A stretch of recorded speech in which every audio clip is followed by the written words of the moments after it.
네, 여러분 안녕하세요. 이동학입니다.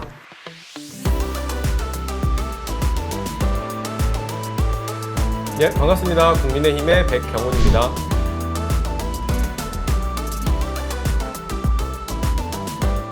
잘 지내셨어요? 네, 경선 때문에 굉장히 여의도가 살벌합니다. 아, 네. 가시에 찔리지 않으려고 열심히 잘 피해다닙니다. 네. 최고위원이라 네. 그래도 이렇게 한 발 비껴나 있으시잖아요. 네, 뭐 아직도 괜히 오해 받거나 또 구설수에 오르면 안 되니까. 네. 네, 그래서 이게 어쨌든 공정하게 경선을 관리해 나가는 것이 중요하고 특히나 코로나19 이것들이 계속해서 이제 줄어들고 있지 않잖아요. 그래서 이 방역 상황을 잘 지켜내면서 국민들로부터 사랑받을 후보를 뽑는 게 여간 어려운 작업은 아닌 것 같습니다. 네, 굉장히 뜨거운 것 같습니다. 명락대전이 여전히 뜨겁고 네. 이제 국민의힘에서는 이제 지금부터가 본격적인 시작인 것 같아요. 거기는 이제 가스불 킨 것 같아요. 아, 네, 네. 이제 뜨거워질 것 같습니다. 네, 기대하겠습니다. 네. 네.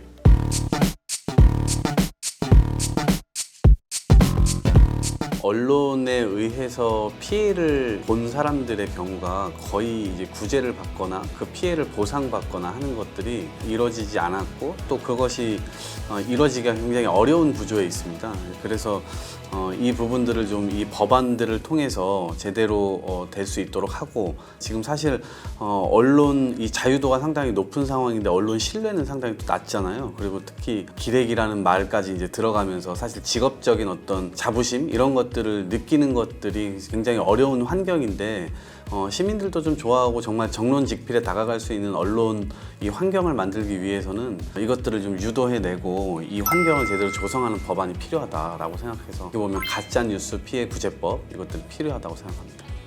모든 국민은 언론 출판의 자유를 가지고 있죠. 그걸 기반으로 해서 이제 우리의 그동안의 언론은 그 권력을 비판하고 또 견제하기도 하고 감시하기도 하는 이런 역할들을 충분히 이제 해내고 있는데 이런 것들을 되려 제약하는 법안이라고 생각을 해서 지금 이제 언론중재법에 대해서 명확하게 이제 반대를 하고 있는 입장인 거고요.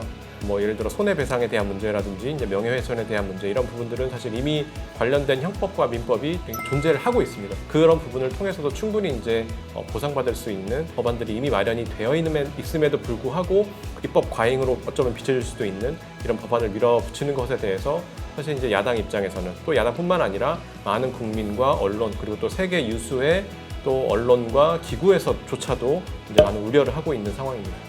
언론중재위나 이런 데 가면 시간은 오래 걸려서 그걸 싸우는데 변호사 비용도조차도 이게 안 된다는 거 아니에요? 그리고 나와봐야 300에서 500. 그러니까 이걸로 인해서 언론사가 타격받을 지점이 거의 없는 거예요. 타격받을 지점이 없으니까 사실상의 제대로 된 팩트체크 안 하는 경우들도 있고 그 다음에 어느 한쪽 일방의 주장만 실어주지 반론을 같이 수용하거나 이런 것들이 이제 없단 말이에요. 그래서 실제로 지금은 이 기사를 막 쓰게 되는 경우가 있고 언론 자유에 비해서 피해를 보는 사람들의 입장에서는 이게 왜냐면 기업이 망할 수도 있는 문제고요. 어느 한 개인이 일방이 완전히 그냥 사회적으로 매장당하는 경우들도 있는 거거든요. 예전에 우리가 녹즙기 사건이 있었어요. 녹즙기에서 이제 쇳가루가 나온다고 기사를 썼는데 사실 이거 팩트 체크도 안 하고 제대로 된 기사가 다 아니었죠. 근데 그 기업이 그냥 다 망해버렸거든요. 그러니까 그런 문제를 좀 방지하는 것은 일정 부분 필요한 것이 아닌가. 이것은 여와 야의 문제가 아니고 어차피 동일하게 적용되는 이 법안이기 때문에 그래서 어떻게 보면 지금 이제 징벌적 손해배상의 이 위아래 어느 정도의 범위로 할 거냐. 라고 하는 것이고 입증 책임이나 이런 것들을 누구에게 지울 것이냐 그 쟁점을 어느 정도 수위에서 우리가 합의하느냐의 문제지 이 법이 필요하냐 안 필요하냐는 이미 뭐 넘어간 거 아닌가 이렇게 생각하는데요. 이제 악마는 디테일이 있다고 사실 이제 그 안에 들여다보면 국소 조항들이 좀 있다라고 생각을 합니다. 특히 이제 뭐 예를 들어서 열람 차단 청구권이라든지 뭐 징벌적 손해배상에 대한 책임 사실 이런 부분들이 있어서 어쩌면 입법 과잉으로 비춰질 수 있는 부분들이 있다는 거고 그러니까 입법 과잉이라는 얘기를 제가 왜 말씀을 드리냐면 저는 이제 국정을 책임지는 사람들 균형 감각이 굉장히 좀 중요하다고 봅니다. 그럼 이 언론중재법이 국가 권력을 가지신 분들의 힘을 강화하는 거냐 아니면 덜어내는 것이냐라고 봤을 때 저는 더 오히려 그 힘을 더 강화하는 법안이라고 봐요. 이 언론이 견제하고 비판하고 하는 이런 역할들을 해 나가야 되는데 오히려 이런 역할들을 못하게 함으로써 오히려 권력을 더 강화시키는 그런 부분들이 있다라고 하는 거고, 방금 말씀하셨던 뭐 피해받는 국민들을 구제할 수 있는 법안이다라고 하는 건 저는 아까 말씀드린 대로 그건 이미 이제 형법과 민법에서 뭐 손해배상에 대한 부분이라든지 명예훼손에 대한 부분들이 이미 명시가 되어 있기 때문에 저희가 이 법치주의 위에서 살고 있는 거지 이 법치 만능주의 위에서 살고 있는 건 아니거든요. 근데 사실 이 부분이 지금 좀 미진하기 때문이에요. 기본적으로 누군가에게 들은 것을 확인하지 않고 그냥 바로 기사로 그 자극적으로 제목을 뽑는 것들, 이러한 것들 때문에 사실상의 인격 훼손이 굉장히 광범위하게 일어나고 있다. 근데 이 부분을 그럼 어떻게 바로잡을 거냐? 언론의 자유라는 것도 무한정 다 해야 되고 그런 것은 아니라고 보고, 그래서 이것들을 다시 한번 환기시키고 어떻게 보면 신뢰받는 언론으로 조금 더 유도할 수 있는 이 법안이 아닌가라는 생각이 좀 들어요. 이 과정이 그래도 나쁜 과정은 아니라고 생각해요.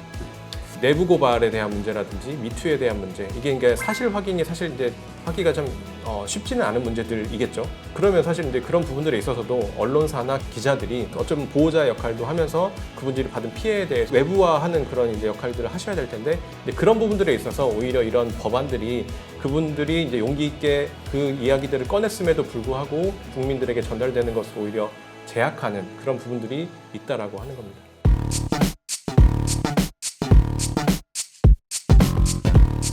그런 부분들에 대해서 그러니까 저는 정치가 꼭 나서야 된다라고 보는 입장은 아니에요.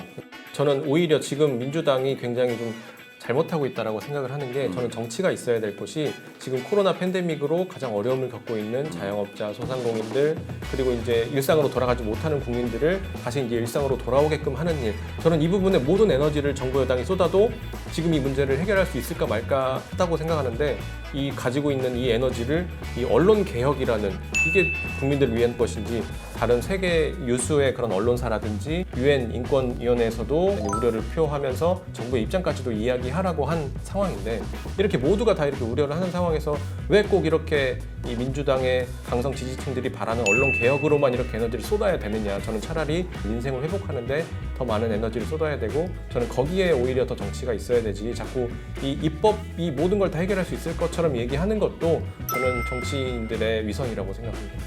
좀 이게 모든 게 다 해결될 수 있을 거라고 생각하진 않지만, 국민의힘이라고 해가지고 모든 걸 다 반대하고 이런 건 아닌 것 같아요. 근데 어쨌든 필요성이나 지금 현재 피해 받는 이 정도가 상당한 상황이고, 피해는 모두에게 가고 있고, 이것에 대한 안 좋은 점들을 국민의힘 정치인들도 많이 이제 느끼고 있는 것 같아요. 그래서 그런 측면에서 봤을 때 이 법안 자체에 대해서 완전히 그냥 폐기하자 이런 건 아니고, 이거를 통해서 모든 문제들을 해결할 수 있다 이렇게 주장하는 것도 아니에요. 그래서 민주주의라고 하는 것도 결국 타협과 이 조정의 산물로 나타날 수 있는 거기 때문에 분명히 조정할 수 있는 여지가 있다라고 생각하고, 그 테이블이 좀 잘 작동됐으면 좋겠어요, 저는. 네. 일면 공감하고, 근데 이제 시간이 좀 필요하다는 생각도 듭니다. 그러니까 지금 최근에 이제 언론 관련된 그런 단체들이 연합상명을 내기도 했던 부분인데, 이제 언론의 자유와 국민들이 받는 피해를 어떻게 우리가 막을 거냐에 대한, 그 사이에서의 선을 찾아야 되는 거니까. 그 사이에서 있는 선을 찾아야 되는데, 그렇게는 같이 이제 좀 긴 시간을 두고 얘기해 볼 수는 있는데, 이렇게 또 몰아붙이기 식으로 또 밀고 가는 것은 또 다른 또 문제를 더 양산할 수 있다고 생각합니다.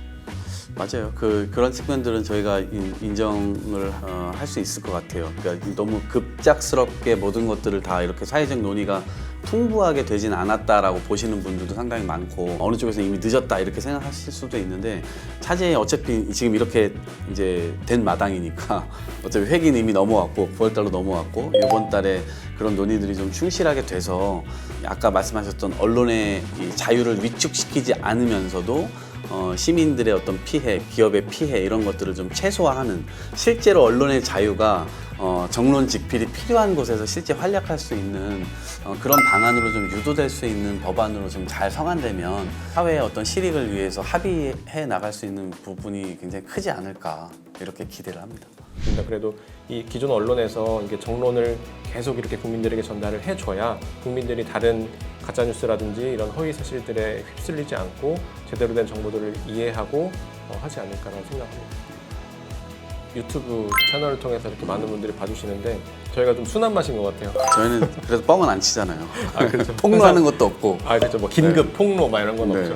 네. 근데 다만 이제 그래도 이런 채널 하나 정도는 팔로우 해주시는 게 네, 아주 좋아요도 눌러주시고 네. 해야 또 이게 알고리즘을 타서 더 많은 국민들에게 전달이 될 수 있으니까요. 꼭 네. 부탁드리도록 하겠습니다. 구독. 좋아요, 알림 설정.